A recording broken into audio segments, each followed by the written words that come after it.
This is Love Well, presented to you by Love Now Media. I'm Greg. And I'm Helanah. And we're your hosts. Today we're going to talk about money, class, and worldview as it pertains to relationships. That's heavy. That's very heavy. Okay. Why is it heavy, though? Well, why is it heavy? I think that class is like a big deal when it comes to money. You know, like the blue collar, working class, you know, white collar, I don't know what. Corporate. I don't know all the colors of the collars, but essentially, you know, it's people who spend a lot of their time working, people who are, you know, making more than minimum wage, and people who are balling out of control. Mm-hmm. Right? Well, think about it, like your perspective of it. I'm thinking about class, money, and worldview as it relates to relationships. Oh, right. Okay. So have you ever been with somebody that you found it challenging because they may have lacked certain exposures in life? They don't have the worldview. You travel a lot since you were like 16, 17 years old. Yeah, that's true. So, I mean, how did that affect you in your relationships? I mean, and how does it affect us? Right. So for me, I was exposed to world cultures at a very young age, and I speak multiple languages, and so internationalism is like a part of who I am at my very core. I knew that the partner that I met was going to have to be able to like vibe with that. You know, like to me, I expect to travel internationally at least twice a year, right? I spend my money on those things. I don't necessarily spend my money on fancy dinners or expensive purses. To me, it's more about experiential living. And so I think if I were to be with somebody who really valued like, you know, I don't know, something different, it might be a challenge, honestly. Wait, what? Have you ever loved somebody who had no money and a limited worldview? Yes. What, did I love him? No. Why you didn't love him? I mean, I didn't know what love was, to be honest. I was young. But, you know, I was attracted to somebody who did, you know, and I didn't really have a problem with it. But I think for a long-term partnership, it probably wouldn't have worked out, which is probably why it didn't work out, which is probably why we got together, right? You know, we had enough of a synchronicity around our value system. And I really, honestly, I think that's what this is really about. Like, class and money and worldview is really about, like, what do you value in a relationship?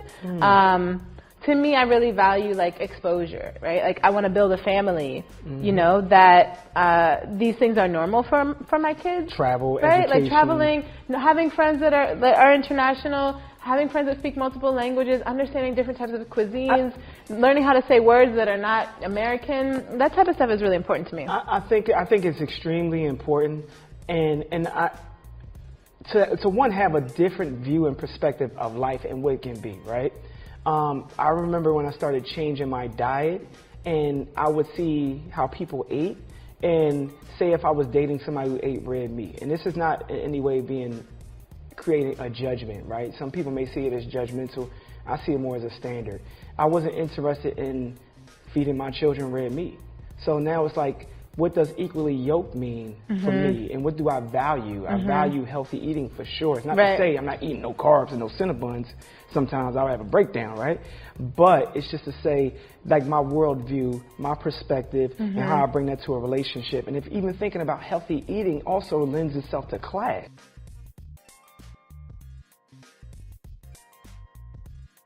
Okay, so question for you. Okay. Have you ever dated somebody who you felt like was kind of bringing you down?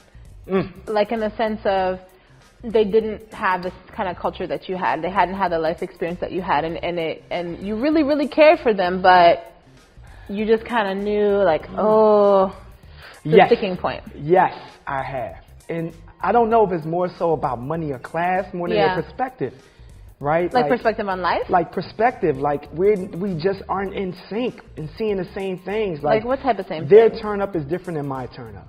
Okay, give me an example. Turn up might be And this is when I was younger. But Sure, yeah. them might be in the club, you know, popping bottles, Right. getting drunk till you can't stand. I'm like, that's a turn off. Like, I didn't like it. Now, granted, somebody else might be okay with that, and that's perfectly fine. But I like what I like. People like what they like.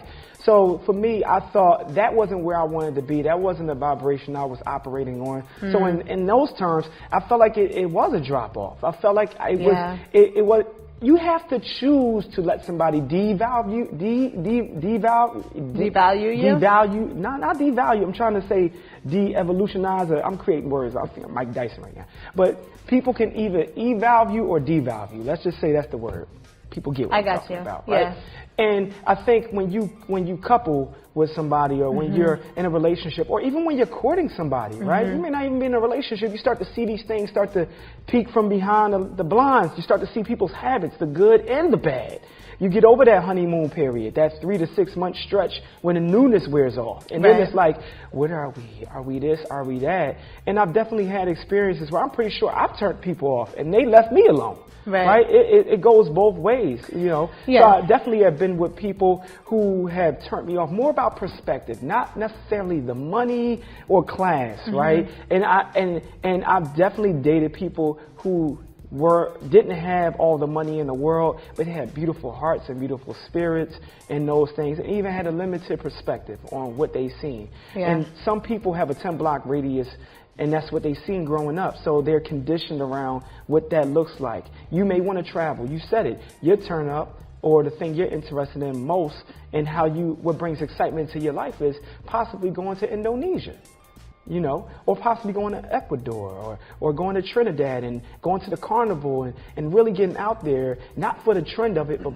because of the culture, the heritage, and the experience. Some people they like, yo, let's go to Vegas. And that's cool. That's what they want to do. But I think all that comes down to exposure and how you're brought up. You've been traveling since you were 16, right?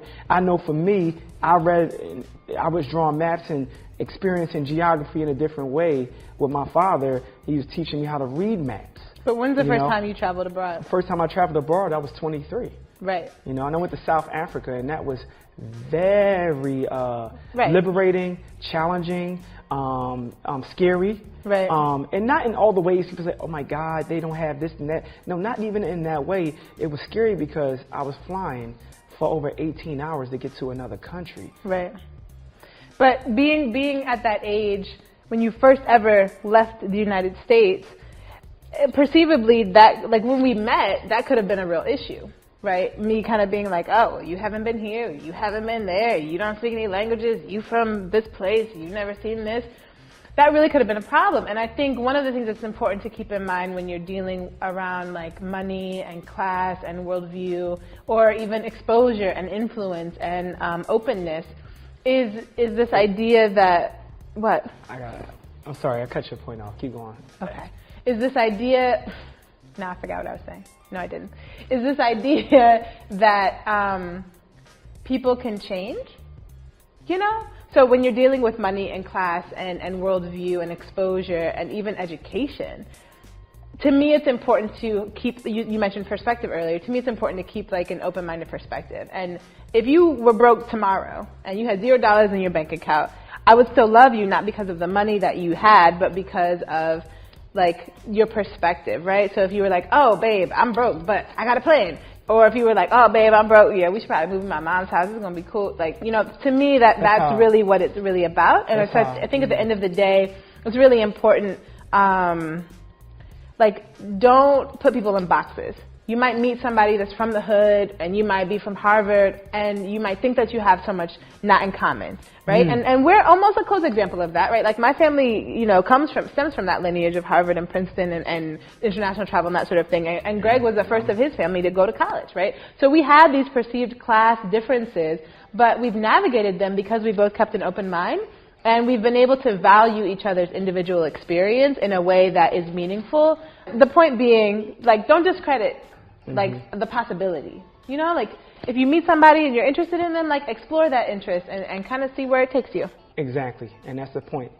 Balance exists in all relationships. It's just about how you see it, your perspective. Yeah, it's all about perspective. And humility, and bringing that into that relationship with that person, because there's something to learn from everybody.